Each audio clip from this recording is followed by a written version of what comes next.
नमस्ते दोस्तों, good morning. कैसे हो आप सब? आशा करती हूँ आप सब अच्छे होंगे, सब भले चंगे होंगे, अपने अपने घर में मस्त होंगे। तो कल मैं बोली थी कि धोनी है गेहूँ, इसलिए मैं छत साफ की थी। तो देखिए मैं चादर बिछा दी हूँ और छत पे बिछा कर आ गई हूँ। आज धोनी है तो मैं गेहूँ नहीं धो रही हूँ, मैं धुनूंगी आज चावल। तो देखिए ये चावल मैं ख़रीद के नहीं लाई हूँ, मतलब राशन मिले हैं कोटा से, जो सरकारी कार्ड होते हैं तो उस पर गेहूँ और चावल मिलते हैं।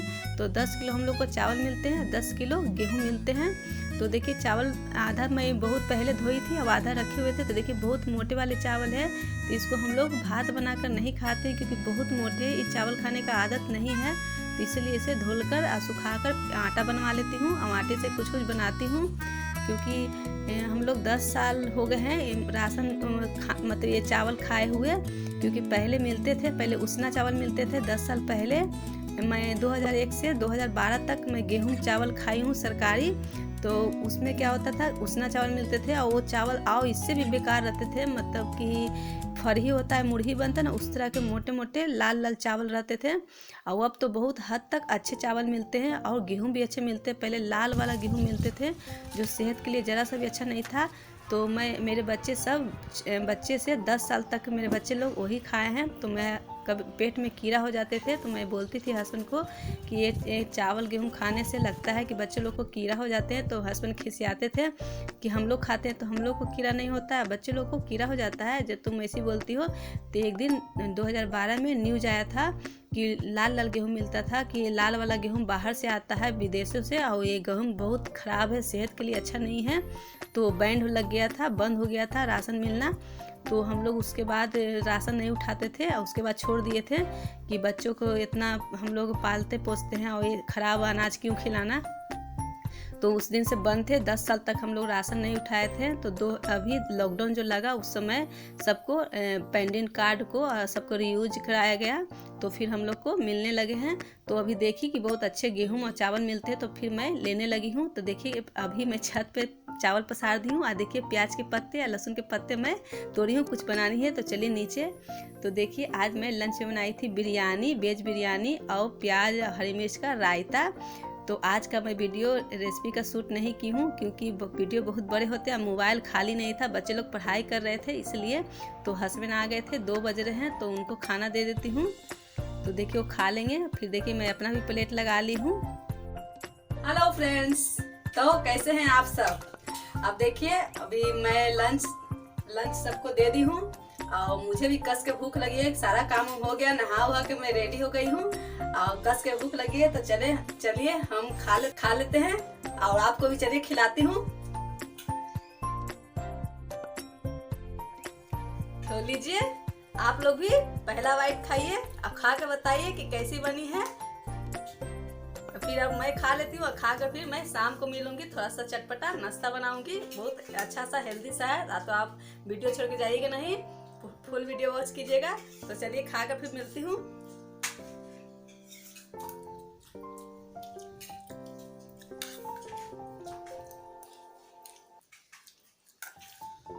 और बहुत टेस्टी बनी है, बहुत अच्छा लग रहा है, रायता के साथ तो बहुत अच्छा लगता है। तो चलिए खा कर फिर मिलते हैं। अब देखिए हो गई है शाम, तो मैं आ गई हूँ किचन में कुछ हल्का फुल्का नाश्ता बनाने के लिए, क्योंकि बाजार से हम लोग तो कुछ खा नहीं रहे थे। देखिए लहसुन के पत्ते, ये प्याज के पत्ते को साफ करके काट लेंगे। ये 3 प्याज भी ली हूँ। ये चूड़ा है, फुला हुआ धोया हुआ चूड़ा है। तो बचे हुए थे, मेरे हस्बैंड खाए थे सवेरे में, तो बचे हुए हैं। तो देखिए मैं बंधा को जो पत्ता गोभी होता है उसको मैं बनाऊंगी, तो इसे कट करके मैं थोड़ा सा ले ली हूँ। इसी को कट करके सब देखिए मैं इसे जो चिप्स वाला होता है, तो इसी का जो चिप्स, जिस तरह से चिप्स हम लोग काटते हैं डिजाइन वाले लंबे लंबे, उसी से काटूंगी। बहुत अच्छे महीन से कटते हैं और इसे चाकू से बड़ी मोटे मोटे करते हैं तो जल्दी अच्छे से सीज नहीं पाते, मतलब खस्ता नहीं हो पाता। इससे बनाते हो तो एकदम खस्ता बनता है। तो देखिए कितने महीन महीन चॉप हुए हैं। तो देखिए सारे प्याज वाज हरी मिर्च प्याज को काट ली हूँ और प्याज को स्लाइस में मैं प्याज को काटी हूँ। ये बच गए हैं तो रख देती हूँ, कल बनेंगे। आइए देखिए प्याज के पत्ते हैं और लहसुन के पत्ते काट ली हूँ, तो सब एक बाउल में ले लेती हूँ। और सबको एक साथ लेके देखिए मैं प्याज़ों को अच्छे से हाथों से मैश देती हूँ, क्योंकि ये सब अलग अलग हो जाएंगे तो एक साथ फिर सब में प्याज आएंगे और सब फिर अच्छे से बनते हैं। तो देखिए नमक लगा कर पहले ही मैं इसे थोड़ा मिला दूँगी, पत्ता गोभी को भी और प्याज को भी, कि पानी जितना छोड़ना होगा छोड़ देगा, नहीं तो इसे कम ज़्यादा हो जाता है। तो देखिए मिला के अच्छे से रख देती हूँ। तो देखिए मैं इसमें मिलाऊंगी चावल का आटा और बेसन। तो चावल का आटा बहुत ज़्यादा है और बेसन 2 चम्मच है। तो देखिए ये पोहा था चूड़ा, उसको मैं डाल दी और कुछ मसाले डालती हूँ, जैसे धनिया पाउडर, मिर्ची पाउडर और हल्दी पाउडर, और देखिए थोड़ा सा आमचूर का पाउडर और थोड़ी सी गरम मसाला, और थोड़ी सी मैं खड़ा जीरा डाल रही हूँ, क्योंकि भुने जीरा ख़त्म हो गए हैं पाउडर, तो मैं खड़ा जीरा डाल दी हूँ। तो देखिए इसे अच्छी तरीके से मिला लेंगे। अब मिलाने के बाद ये देखिए बेसन मैं कम ली हूँ और चावल का आटा ज़्यादा, तो अभी थोड़ा बचा ली हूँ, अभी मिला लेती हूँ, उसके बाद देखती हूँ आऊ पड़ेंगे। तो देखिए ना इसमें मैं पानी डाली और ना थी उतना बच भी गए हैं। तो देखिए चाय भी इधर चढ़ाने के लिए तैयार कर देती हूँ। तब तक एक आध घानी फ्राई कर लेती हूँ पकौड़े। तो देखिए तेल गर्म हो गए थे, तो पकौड़े झटझट थोड़ा सा दबाते हुए मैं इसे फैला ली हूँ। तो अभी मैं चाय नहीं चढ़ाई हूँ, कि एक आध बार निकल जाएंगे तो चाय चढ़ाऊँगी, इसे बनने में थोड़ा टाइम लगेंगे। तो देखिए उधर भी मैं बना के रेडी रख रही थी। तो देखिए एक घानी निकल गया है, तो मैं चाय चढ़ा दी हूँ, उसमें चाय की पत्ती, थोड़ा चीनी और थोड़ा मैं चाय मसाला भी डालती हूँ। और देखिए चाय उबलने लगे हैं, इधर मेरे इतना फ्राई भी हो गए हैं उतने बचे हुए थाली में। तो देखिए चाय बन गए हैं, पकौड़े भी बन गए हैं। तो चाय छान लेते हैं। अभी बच्चों को नहीं दूंगी, सिर्फ आप खुद हम दोनों पियेंगे, हस्बैंड वाइफ। हेलो फ्रेंड्स, अब देखिए मैं चाय पकौड़ा बना ली हूँ। अब चलते हैं गर्मा गर्म चाय पियेंगे। और वो भी टाइम हो गए है, काफ़ी टाइम हो गए, 8:30 बज गए हैं, क्योंकि फिर खाना खाने के बाद अब फिर मतलब अब चल गए थे अपने काम से। तो काम करने से उतने बेटी जाती है कोचिंग, तो बेटी 2 बजे गई थी कोचिंग और 2 बजे से सीधे 8 बजे छुट्टी होती है। तो उसके बाद मतलब वो उधर से ले आते, क्योंकि उतना रात को उतना दूर से अकेले कैसे आएगी। पहले सवेरे था तो चल आती थी, 6 बजे छुट्टी होता था, अब 8 बजे छुट्टी होती है। तो जाते हैं लाने, तो उधर से वो लेके आए हैं। तो सोचे कि तब तक वो लाते हैं, तब तक मैं गरमा गरम बनाऊंगी। तो मैं भी मटिया दी थी कि जब कोई घर में रहेगा ही नहीं, खाएगा ही नहीं, तो फिर क्या बनाने से फायदा पहले ही। तो उन्हें वो गए थे लाने और फिर मैं इधर पकौड़ा बनाने लगी। तो बेटी आ गई है, तो बेटी को भी वो तो बिरयानी खा ली थी, हम बना रहे थे। तो अब बिरयानी खाने के बाद तो चलिए गर्मा गर्म पकौड़ा। और अब तो लगता है डिनर इसी का होगा, पकौड़े का है, क्योंकि बिरयानी बचे हुए हैं और सब अभी मैं भी खाई हूँ तो पेट भरे हुए, फिर ये खाएंगे तो पेट भर जाएगा। और ज़्यादातर रात को ज़्यादा नहीं खाना चाहिए हैवी खाना। तो मैं तो नहीं ज़्यादा हैवी खाना खाती हूँ, कभी नहीं खाती हूँ हैवी खाना, क्योंकि मैं शाम के मेरा तो काम करते करते शाम हमेशा हो जाते, तो शाम को खाती हूँ, थोड़ा हल्का फुल्का शाम रात को खाती हूँ। तो आज यही डिनर है, सब यही खाएंगे। अगर बेटा कहेगा तो उसके लिए 2 रोटी बना दूंगी, मगर अभी तो फिलहाल लग रहा है कि नहीं खाएगा, क्योंकि फिर वो लोग का दूध चूड़ा भी बहुत पसंद पड़ता है। तो रात को हो सकता है कि दूध चूड़ा खा ले।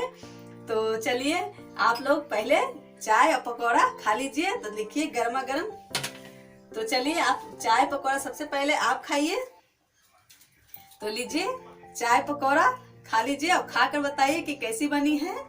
और इसी के साथ मैं आप लोग से वही रोज के तरह दोहराऊंगी। और इसी के साथ मैं आपसे विदा लेती हूँ और कहना चाहती हूँ कि मेरी वीडियो अच्छी लगे तो बड़ा सा लाइक दीजिए, मेरे प्लीज चैनल को सब्सक्राइब कीजिए, दोस्तों से शेयर कीजिए, और कुछ मतलब आप लोग हमको कमेंट करके बताइए, हौसला दीजिए कि मतलब थोड़ा मैं और वीडियो मतलब बनाने में थोड़ा सा कभी कभी निराश हो जाती हूँ कि इतना मेहनत करने के बाद भी मतलब कि कुछ नहीं हो रहा है, ना व्यूज बढ़ रहा है, ना टाइम वॉच बढ़ रहा है। और पता नहीं ये सब भी सही है या क्या है, मतलब हमको समझ में नहीं आ रहा है। पहले भी 5 महीना में मेहनत की थी और फिर 1 महीना हो चुका है। तो मैं मतलब कभी कभी हमको लगता है बेकार है सब करना, क्या फायदा नहीं होगा, क्योंकि मैं बहुत चीज़ करने का कोशिश की हूँ और कोई चीज़ में मेरे सफल नहीं हुई, वो सफलता नहीं मिली है। तो सोची कि चलो इसमें कहीं हो सकता है सफल हो जाऊँ, सफलता मिले, पर अभी तो कुछ नहीं लग रहा है। तो बच्चे लोग दिलासा देते हैं कि मम्मी अभी सब्र करो सब्र करो।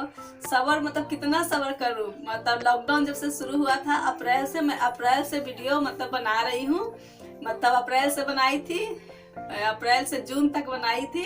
तो फिर बीच में मतलब थोड़ा सा रोक दी थी। फिर उसके बाद फिर शुरू की, मतलब जून से फिर शुरू की, मतलब 15 दिन के बाद छोड़ने के बाद फिर शुरू की। तो 5 महीना काम किए, 6 महीना तक काम किया। उसके बाद फिर मेरा चैनल डिलीट हो गया। तो उसके बाद फिर से शुरू की, तो अभी 1 महीना हो रहा है। तो थोड़ा ना व्यूज बढ़ रहे हैं ना कुछ हो रहे हैं। तो हमको तो बहुत कभी कभी ऐसी लगता है कि सब बेकार है करना। अब मैं बहुत नाराज हो रही हूँ। अगर आप लोग चाहें तो मेरे हौसला बढ़ा सकते हैं। आप लोग के ही सहारे ये सब है। सारा दुनिया मतलब हर काम एक दूसरे के ही सहारे रहते हैं। कोई काम आप अकेले नहीं कर सकते हो। मैं बहुत काम अकेले करने की कोशिश की हूँ मगर सफल नहीं हुई हूँ। तो अगर आप लोग से विनती करती हूँ कि आप लोग थोड़ा सा मुझको मदद करें, मुझे भी थोड़ा सफल बनाए, थोड़ा सफल आगे बढ़ने का मौका दें। तो आओ इतना कह सकती हूँ, और इससे ज़्यादा क्या कह सकती हूँ। तो इसी के साथ मैं अब अगला वीडियो कुछ अच्छे से वीडियो लेकर के जल्द मिलूंगी, मतलब जल्द क्या कल मिलूंगी। तो इसी के साथ मैं विदा लेती हूँ। टाटा बाय बाय, और गुड नाइट भी बोल देती हूँ क्योंकि अब रात होने वाली है, रात हो रही है। तो good night, tata bye bye.